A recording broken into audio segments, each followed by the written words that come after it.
Welcome to the Salmon Runs YouTube. Enjoy the video. In this video, I will explain how to make ashwagandha gummies.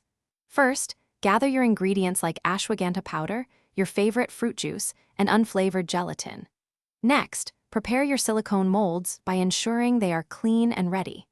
This simple process will guide you through creating your own beneficial ashwagandha gummies at home.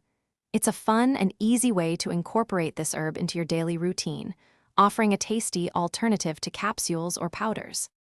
To begin, combine 1/4 cup of your chosen fruit juice with 2 tablespoons of unflavored gelatin powder in a small saucepan. Let this mixture bloom for about 5 minutes.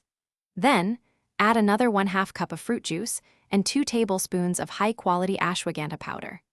Whisk all these ingredients thoroughly over low heat until the gelatin and powder are completely dissolved, ensuring no lumps remain for a smooth consistency. Once your ingredients are well combined, continue to heat the mixture gently.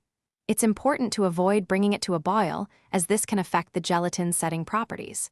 Stir continuously until the liquid is smooth and uniform. Next, carefully pour the warm ashwagandha mixture into your silicone molds. Fill each cavity evenly. Finally, transfer the filled molds to the refrigerator and chill for at least 2 hours, or until the gummies are firm and fully set. After your gummies have fully set, gently pop them out of their silicone molds. They should be firm and easy to handle.